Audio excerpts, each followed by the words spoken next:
Welcome to সিশন একাডেমিতে স্বাগত। আজকে আমরা নিমেষে অঙ্ক সিরিজের ক্লাস নাম্বার 219 শুরু করব। যারা পিএসসি, ডাব্লিউবিসিএস, ফুড এসআই বা ওয়েস্টবেঙ্গল পুলিশ, কলকাতা পুলিশ বা স্টাফ সিলেকশন কমিশনের আপকামিং পরীক্ষাগুলো সিজিএল, সিএইচএসএল, এমটিএস এগুলো দিতে চাও, তাদেরকে বলো অবশ্যই ভিডিওটা শেষ পর্যন্ত দেখো। এই টাইপেরই ম্যাথসের কোশ্চেন তোমরা পরীক্ষা পাবে। ওকে, চলো লেট স্টার্ট। তার আগে বলবো, যারা চ্যানেলটা এখনও সাবস্ক্রাইব করোনি অবশ্যই করে নিও। এখানে ম্যাথ রিজনিংয়ের কমপ্লিট প্রিপারেশন দেওয়া হয়। ওকে, চলো লেট স্টার্ট। দেখো ফার্স্ট কোশ্চেন কী আছে, বলছে 4 অঙ্ক বিশিষ্ট বৃহত্তম কোন সংখ্যাকে এত এত দ্বারা ভাগ করলে ক্রমান্বয়ে এত ভাগশেষ থাকবে। ঠিক আছে, এটা হচ্ছে এলসিএম এইচসিএফ চ্যাপ্টারের অঙ্ক। আমরা খুব রিসেন্টলি এলসিএম এইচসিএফ চ্যাপ্টারটা কমপ্লিট করেছি। যারা দেখোনি ক্লাসটা অবশ্যই দেখে নিও। খুব কম সময়ের মধ্যে তোমরা এলসিএম এইচসিএফ কমপ্লিট করতে পারবে, মানে অঙ্কগুলো সলভ করতে পারবে। ওকে, দেখো এইখানে কি বলেছে, দেখো বলেছে 4 অঙ্ক বিশিষ্ট বৃহত্তম সংখ্যা, যে সংখ্যা হচ্ছে গিয়ে যে সংখ্যাকে এত এত ভাগ করলে প্রতি ক্ষেত্রে এত এত ভাগশেষ থাকবে। তাহলে এই টাইপের কোশ্চেন আমাদের কি করতে হবে, প্রথমে দেখো 4 অঙ্কের বৃহত্তম সংখ্যা মানে 4টে নয়। এমনি বেসিক প্রসেসটা আমি আগে বলি, তারপরে শর্টকাট ওয়েতে অপশান এলিমিনেশন মেথড ইউজ করে আমরা করব। ঠিক আছে, দেখো সব থেকে 4 অঙ্কের বৃহত্তম সংখ্যা এইটা। এবার প্রথমে আমাদের কী করতে হবে, 12, 18, 27 এলসিএম বের করতে হবে। এলসিএম বের করে একে ভাগ করতে হবে। ঠিক আছে, ভাগ করার পর তোমার যে রিমাইন্ডারটা হবে, ঠিক আছে, এখানে ভাগ করব, শেষে একটা রিমাইন্ডার কিছু একটা আসবে, সে তখন এইটা থেকে এই রিমাইন্ডারটা বাদ দেবে। দেওয়ার পরে যেটা আসবে তার সঙ্গে কি করতে হবে, দেখো প্রতি ক্ষেত্রে হচ্ছে গিয়ে এখানে হচ্ছে যেটা ডিভিজার 12 আর এখানে 10, দেখো ডিফারেন্স হচ্ছে 2, 18, 16, 2 ডিফারেন্স 27, 25, 2 ডিফারেন্স। তাহলে যেটা এই যে এইটা মাইনাস এই রিমাইন্ডারটা করে যেটা হলো সেখান থেকে 2 বাদ দিতে হবে। ওকে, সেটা হবে তোমার অ্যান্সার। অনেক বড় প্রসেস, কিন্তু এটা আমরা ওইভাবে করব না। দেখো আমাদের যে অ্যান্সারটা হবে, ঠিক আছে, সেটা কি একটা সামথিং কোনো কিছু থেকে -2 করে পাবো। এবার এই 2টা যখন 2 যোগ করে দিই, তাহলে আমরা প্রতিটা অপশানের সঙ্গে প্রথমে 2 যোগ করে দিই। ঠিক আছে, 2 যোগ করে দেওয়ার পরে যেই সংখ্যাগুলো দাঁড়াবে, দেখো করলে সেটা অবভিয়াসলি 18 দিয়ে থাকবে বা হচ্ছে 9 দিয়ে যাবে। 9 দিয়ে যাওয়া মানে হচ্ছে ডিজিটাল সাম 0 হবে। ঠিক আছে, বা 9 দ্বারা ডিভিজিবল হবে। ডিজিটাল সাম 0 কোন কোন অপশানে হচ্ছে, দেখো 2 যোগ করার পরে, সেইটাই হবে তোমার অ্যান্সার। এখানে দেখো তাহলে 9 মানে 0, 0, 3, 4, 7, 2, 9 মানে এইটার ডিজিটাল সাম 0 হবে। এটা দেখো 9, 9, 6, 3, 9, এখানে আরও 2 অ্যাড হয়ে যাবে, 2 হবে। এইটা অ্যান্সার হতে পারে না, কারণ এটা 9 দ্বারা ডিভিজিবল হবে না। এটাও দেখো 9, 9 গেল, 4 একে 5 আর এখানে 2, 7, এটা 7 হবে ডিজিটাল সাম, এটাও হবে না অ্যান্সার। তারপর দেখো এটা 9, 9, 8, 3, 11, 12, 13, এটা 3 একে 4 হবে, এটা ডিজিটাল সাম, তাহলে এটাও অ্যান্সার না। পড়ে থাকলো একটা, ব্যাস এটাই অ্যান্সার। অপশান নিয়ে হলো অ্যান্সার। ওকে, এরপরে এসে কোশ্চেন নাম্বার 2। দেখো বলেছে এক ব্যক্তি 2টি চেয়ার এত টাকায় কিনে একটি চেয়ার 5% ক্ষতিতে, অপরটি 20% লাভে বিক্রি করলো। মোটের উপর তার লাভ বা ক্ষতি হয় না, তবে চেয়ার দুটির ক্রয় মূল্য কত। দেখো জাস্ট লিঙ্ক আপ মেথডে অ্যাপ্লাই করে আমরা করব। ধরো একটা হচ্ছে গিয়ে ফার্স্টটা হচ্ছে গিয়ে তোমার কি 5% ক্ষতিতে, তাহলে -5%। দ্বিতীয়টা হচ্ছে গিয়ে সে কী করেছে না 20% লাভে, মানে হচ্ছে গিয়ে +20% লাভ হয়েছে। মোটের উপর তার কিছুই লাভ হয়নি, মানে কি 0% লাভ বা ক্ষতি। ব্যাস, এবারে কোনাকুনি আমরা ডিফারেন্স বের করে রেশিও বের করব, তাহলে দুটোর চেয়ারের দামের রেশিও পেয়ে যাব। ঠিক আছে, তাহলে এইটা হচ্ছে গিয়ে তোমার এদিকে 20 আর এইদিকে হচ্ছে গিয়ে তোমার 5, তাহলে 20:5 মানে হচ্ছে গিয়ে 5, 4, 20, 4:1। ঠিক আছে, তাহলে 4 একে 5 ইউনিট, সেই 5 ইউনিটের ভ্যালু হচ্ছে গিয়ে তোমার কত, 1250 টাকা। ঠিক আছে, তাহলে 1 ইউনিটের ভ্যালু বের করে নাও, তাহলে হচ্ছে গিয়ে 250 টাকা। তাহলে হচ্ছে গিয়ে একটা হচ্ছে 250 টাকা হবে, মানে একটা অপশান 250 হবে। দেখো মানে একটা চেয়ারের দাম অপশান এ হবে অ্যান্সার। আর একটা 25 চেয়ারে 100 মানে 1000 আর 250 মানে অপশান এ হবে অ্যান্সার। ওকে, এরপরে এসে কোশ্চেন নাম্বার 3। দেখো এটা তো খুব ইজি কোশ্চেন, কিছুই নেই, জাস্ট এ বি সি এর ভ্যালু 2, 5, 8 বসিয়ে দাও, সিম্পলিফাই করে যা হবে সেটা অ্যান্সার।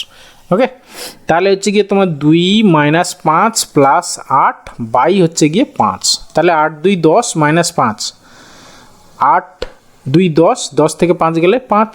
ঠিক আছে, 5/5 মানে হচ্ছে 1 হবে অ্যান্সার, মানে অপশান এ অ্যান্সার। এরপরে এসে কোশ্চেন নাম্বার 4। কী বলেছে দেখো, বলেছে এক ব্যক্তি টাকায় 30টি লেবু ক্রয় করে একই লেবু টাকায় কটি বিক্রি করলে তার 20% লাভ হবে? এটা খুব ইম্পর্ট্যান্ট কোশ্চেন, কিন্তু এটার একটা ফর্মুলা আছে কি না N1R1 ইকুয়াল টু N2R2। এই ফর্মুলাটা মনে রাখো, এই ফর্মুলায় এই টাইপের কোশ্চেনগুলো সলভ করবে, ঠিক আছে। এবার N1 মানে নাম্বার, আর মানে রুপিজ। ওকে, দেখো বলেছে টাকায় 30টি লেবু ক্রয় করেন। ক্রয় মূল্য মানে হচ্ছে কি 100 ধরে নেবো, সিপি সবসময় আমরা 100 ধরি। তাহলে সে 30টি কিনেছে N1 ইন্টু 100, ঠিক আছে। এবার বলেছে কটি বিক্রি করলে তার 20% লাভ হবে। কটি আমরা জানি না, এক্সটা বিক্রি করলে 20% লাভ মানে কি, তাহলে এখানে 120 হবে বিক্রয় মূল্য, ঠিক আছে। 20% যেহেতু লাভ বলেছে, ব্যাস এখান থেকে সিম্পলিফাই করো, এক্সের ভ্যালু যেটা হবে সেটাই হবে তোমার অ্যান্সার। ওকে, তাহলে 0 0 আর হচ্ছে গিয়ে এইটা 30 দিয়ে কেটে দাও না, 30 হ্যাঁ হচ্ছে গিয়ে 4-এ ছিল 120 আর 4 25 সঙ্গে হচ্ছে 100, তাহলে এক্সের ভ্যালু হচ্ছে গিয়ে 25 মানে অপশান বি অ্যান্সার। ওকে, এরপরে আসি কোশ্চেন নাম্বার 5। দেখো একই কোশ্চেন, হ্যাঁ এইখানে কি বলেছে দেখো, বলেছে একই টাইপের কোশ্চেন, বলেছে 1 টাকায় 12টি লজেন্স বিক্রয় করায় 4% ক্ষতি হয়। একই লজেন্স টাকায় কটি বিক্রি করলে 44% লাভ হবে, ঠিক আছে। দেখো এইখানে 12টা লজেন্স মানে N1 এর ভ্যালু 12, 4% ক্ষতি মানে হচ্ছে কি 96 ইকুয়াল টু একই লজেন্স টাকায় কটি বিক্রি করলে, এক্সটি বিক্রি করলে 44% লাভ হবে মানে 144 হবে। ব্যাস এখান থেকে সিম্পলিফাই করো, 12 দিয়ে কাটাকাটি করো, 12 12 144, 12 8 96, ঠিক আছে। তাহলে এক্সের ভ্যালু হচ্ছে কি 8 মানে অপশান এ অ্যান্সার। ওকে, এরপরে আছে কোশ্চেন নাম্বার 6। দেখো কি বলেছে, বলেছে A/B এত, B/C, C/D দেওয়া আছে। সেখান থেকে তাহলে A/D, তাহলে ফার্স্টটা আর লাস্টটা চেয়েছে, আমরা কি করবো, জাস্ট কিছুই নেই, A/D এটা চেয়েছে, তাই তো।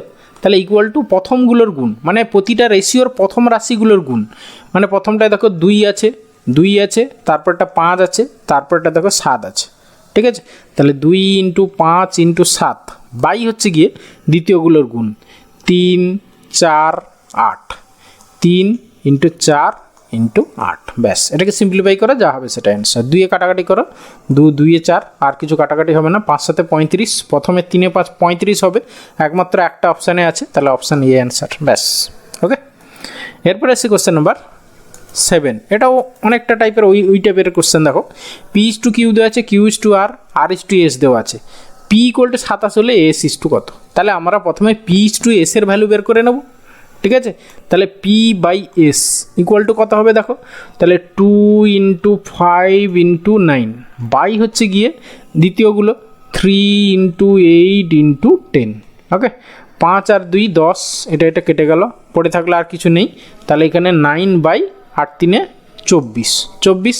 এবার পি এর ভ্যালু বলেছে কত, 27, তাহলে 9 ইউনিট মানে হচ্ছে গিয়ে 2 27, ঠিক আছে। তাহলে 24 ইকুয়াল টু কত, তাহলে 9 × 3 হয়েছে, তাহলে 24 × 3 মানে হচ্ছে কি 72 হবে অ্যান্সার, মানে অপশান এ অ্যান্সার। ওকে, এরপরে আছে কোশ্চেন নাম্বার 8।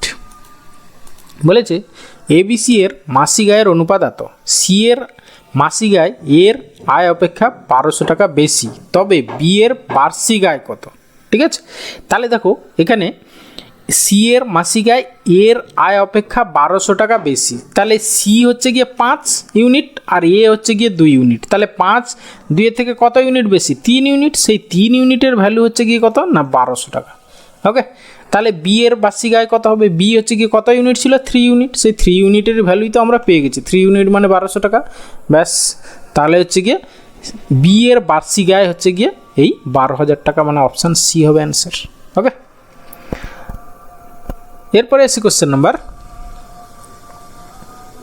আচ্ছা এইখানে কি কোথাও ভুল দেওয়া ছিল, এটা 1200 টাকা বলেছিল আর এখানে 12,000 বলছে। ABC এর মাসিক আয়ের অনুপাত, হ্যাঁ 3 ইউনিট, সি এর মাসিক আয় এর আয় অপেক্ষা 1200 টাকা বেশি, তাহলে বি এর বার্ষিক আয়, বি এর বার্ষিক আয় চেয়েছে না, সরি আমরা এখানে একটু ভুল করলাম। হ্যাঁ, এইগুলো কিন্তু তাড়াহুড়োতে আমরা অনেক সময় ভুল করি, যেটা আমিও করলাম, তোমরাও করতে পারো, কিন্তু এটা করো না, ঠিক আছে। এইখানে কিন্তু এটা অ্যান্সার হবে না, এটা হচ্ছে কি 3 ইউনিট মানে 1200 টাকা, ঠিক আছে। এটা মাসিক আয় বেরোলো কিন্তু, ঠিক আছে, কিন্তু চেয়েছে বাৎসরিক আয়, তাহলে এই 1200-র সঙ্গে 12 গুণ করে যেটা হবে সেটা হবে আমাদের অ্যান্সার। 12 12 144, তাহলে 14,400 হচ্ছে গিয়ে বি এর বার্ষিক আয়। হ্যাঁ, তাহলে অপশান এ হবে অ্যান্সার। ওকে, সরি ভুল হয়েছে। এরকম আমারই ভুল হয়েছে, তোমাদের হয়তো নাও হতে পারে আবার হতেও পারে, ঠিক আছে? সেই জন্য একটু ভালো করে দেখবে। এখানে প্রথমে বলেছিল মাসিক আর এখানে হচ্ছে বার্ষিক। ওকে, এরপরে আসি কোশ্চেন নাম্বার 9। বলেছে দুটি সংখ্যার সমষ্টি 36 এবং তাদের পার্থক্য 6 হলে সংখ্যা দুটির অনুপাত কত? ঠিক আছে, সমষ্টি মানে এক্স প্লাস ওয়াই ধরে নিই, আর হচ্ছে গিয়ে পার্থক্য মানে হচ্ছে এক্স মাইনাস ওয়াই ধরে নিই। তাহলে এক্স প্লাস ওয়াই দেওয়া আছে 36 আর এক্স মাইনাস ওয়াই দেওয়া আছে তোমার 6। ঠিক আছে, তাহলে এখান থেকে আমরা এক্স ওয়াইয়ের ভ্যালু পেয়ে যাব। দুটোকে যোগ করে 2 দিয়ে ভাগ করে দাও, 6 6 12 42/2 মানে এক্স ইকুয়াল টু পেয়ে গেলে 21, আর দুটোর ডিফারেন্স মানে 30/2 মানে হচ্ছে কি ওয়াই ইকুয়াল টু তোমার 15। ব্যাস, এই দুটো রেশিও বের করো, তাহলে হচ্ছে কি 21:15। 5-এ কাটা 3-এ কাটা 3 7 21 3 5 15 7:5 মানে অপশান বি অ্যান্সার। ওকে, এরপরে আসছি question number 10 and final question. বলেছে একটি কাঁচদণ্ড পড়ে 2:3 অনুপাতে 2 খণ্ডে বিভক্ত হয়ে যায়, পরে পুনরায় ছোট খণ্ডটি আবার 4:5 অনুপাতে ভাগ হয়, 3টি খণ্ডের অনুপাত কত? দেখো, প্রথমে ছিল 2:3, পরে এই ছোটোটা আবার কত হয়েছে 4:5। ওকে, এটা দেখো 2 ইউনিট আর এই দুটো মিলিয়ে কত 9 ইউনিট। তাহলে আমরা এইটাকে আর এই 9 ইউনিটকে সেম করে দিই। তাহলে আমরা এই রেশিওটাকে আমরা কত দিয়ে গুণ করব? 9 দিয়ে গুণ করে দিই। ঠিক আছে, আর এইটাকে আমরা 2 দিয়ে গুণ করি। তাহলে এইটা কত দাঁড়াচ্ছে দেখো 9 2 18:27। ঠিক আছে, আর এইটা দাঁড়াচ্ছে হচ্ছে 4 2 8:10। ঠিক আছে, তাহলে এই 18টা 8:10-এ ভেঙে গেছে। ঠিক আছে, আর 27 বড়টা তাই আছে।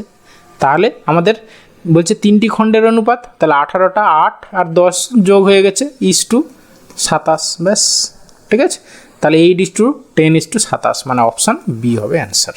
ওকে, থ্যাংক ইউ ভিডিওটা শেষ পর্যন্ত দেখার জন্য। আশা করি ভালো লাগলো, তাহলে অবশ্যই একটা লাইক করো, বন্ধুদের সঙ্গে শেয়ার করো, আর চ্যানেলে নতুন হলে অবশ্যই সাবস্ক্রাইব করো। ওকে, ভালো থাকবে, বাই।